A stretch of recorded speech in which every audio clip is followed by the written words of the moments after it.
Yo, what is up, guys? XRP is at $1.08 right now on CoinMarketCap. Our first tweet comes from the Crypto Squire.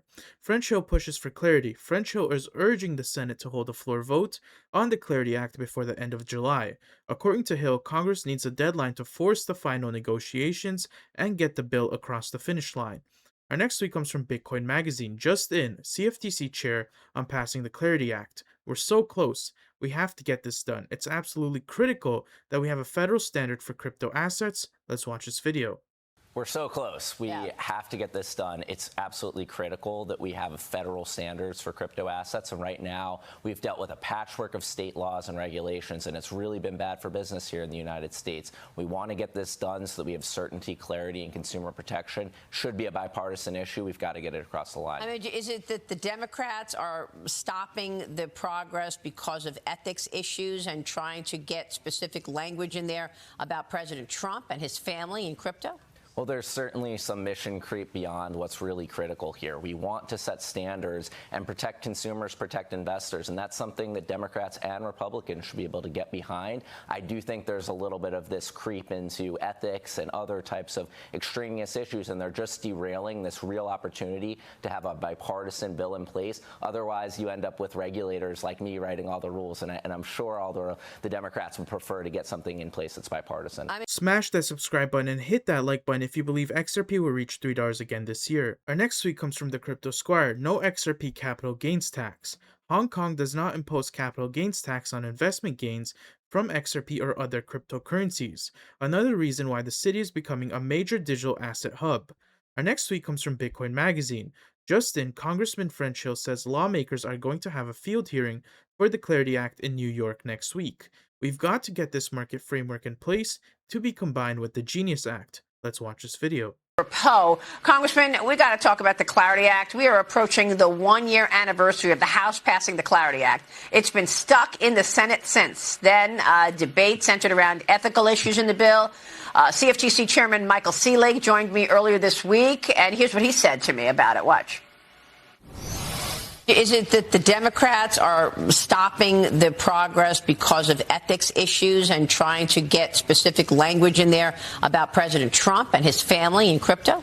Well, there's certainly some mission creep beyond what's really critical here. We want to set standards and protect consumers, protect investors, and that's something that Democrats and Republicans should be able to get behind. I do think there's a little bit of this creep into ethics and other types of extraneous issues, and they're just derailing this real opportunity to have a bipartisan bill in place. Otherwise, you end up with regulators like me writing all the rules, and I'm sure all the Democrats would prefer to get something in place that's bipartisan.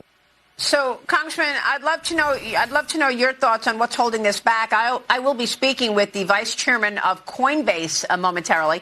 Ryan Van Grack will be joining me in the next hour, but we've already talked about what Jamie Dimon said about the Clarity Act, even though he reluctantly supported where we are right now. You said the Clarity Act will end years of regulatory uncertainty, but we're not certain that this is going to get across the finish line yet because it's stuck in the Senate. What's going on? Well, that's a problem. I want to thank Gillibrand and Lummis and Bozeman and Scott and many others on both sides of the aisle who want to get to yes. And they've been working with our bill where we got 78 Democrats to support our bill exactly a year ago. We're coming to New York next week to have a field hearing led by Brian Stile, our subcommittee chair on digital assets, to highlight why this is so important to have a market framework. We've got to get beyond concerns that some have about ethics. And I would summarize it like this, Maria. If we passed the Clarity Act last summer, many of the things that people were expressing concern about, meme coin issuance, co-investment, use of exchange, investing in exchanges, all that would be under a market framework of regulation with clarity, no pun intended. And that would provide a lot of transparency to people that are concerned about the Trump family's investments.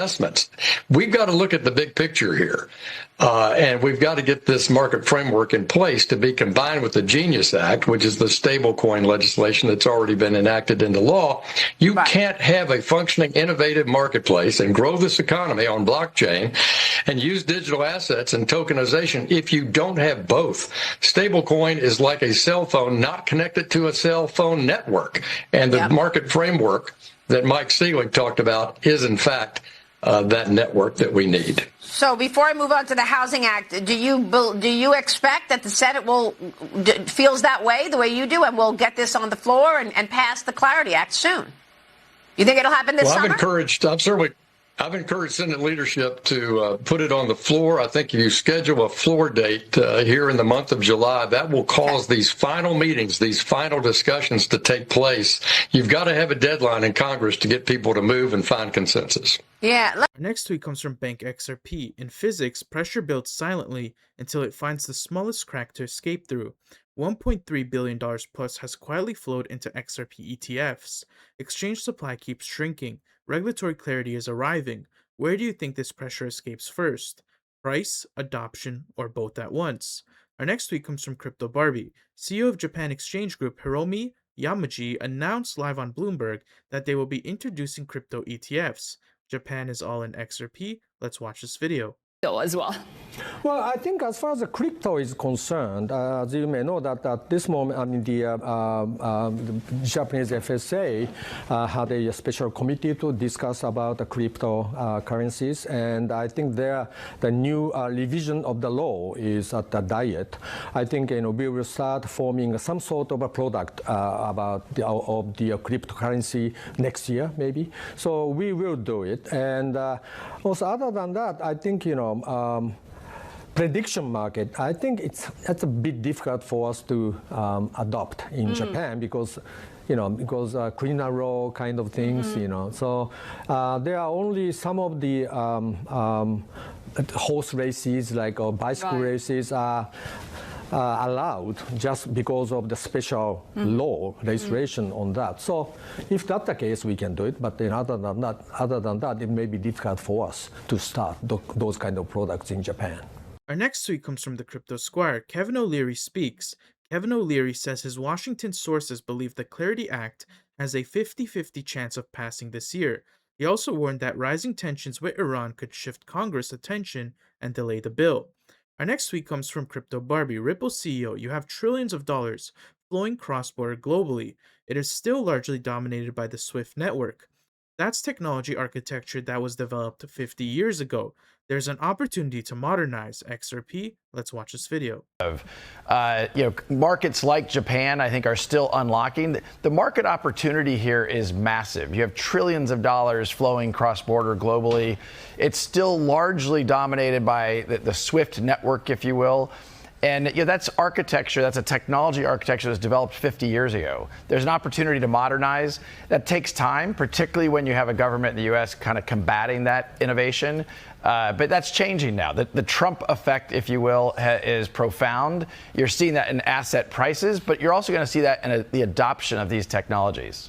Yeah, and I think, so when you're looking at the growth story then of Ripple, does it still come from overseas? Or are you expecting a change in terms of domestic interest in Ripple? Well, we're definitely already seeing a change in the domestic interest. The 6 weeks after President Trump was elected, we signed more deals in the United States than we had in the previous 6 months.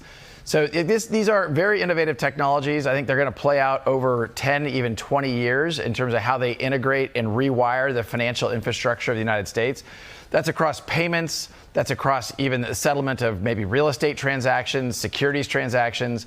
So I think we're going to see this play out over a long arc. But the United States is finally unlocked, and I think people are underestimating how big that change is, and you'll see that continue to play out this year. Yeah. Our next tweet comes from the Crypto Squire. Massive. JP Morgan just called Ripple a true heavyweight. One word, one powerful message. Institutional recognition keeps getting stronger. The XRP army is celebrating. Our next tweet comes from Zave Crypto. Brad Garlinghouse reveals how close Ripple came to shutting down. We almost decided to shut down the company when the SEC sued us. Ripple would distribute XRP to shareholders and be gone. Him and Chris Larsen chose to fight instead. The rest is history. Let's watch this video. I'll give the Ripple answer. I mean, we almost decided to shut down the company when the SEC sued us. We were like, like the government has infinite power and resources, and again, they were so Chris Larsen, who's the chairman of the company and the co-founder, and he and I have had a great partnership for a lot of years, and both of us were like, do we want to what's the right answer here? And We could have shut it down and distributed. The company owns a lot of XRP. You just distribute the XRP to shareholders on a pro rata basis. End of story. Okay, like you guys think these are securities. Ripple doesn't own it anymore. Ripple's gone. Now, hundreds of people would have lost their jobs. I think that was a bad outcome, but in some ways it was the easier outcome. Yeah. And that was a difficult decision, and obviously I'm glad in retrospect, but that was not obvious at the time. Yeah. Real quick, if this helped, press the like button. It tells YouTube to show this to people who want the truth, not hype. And press the subscribe button if you're done being sold the moon. I've already got your next one right here. Go!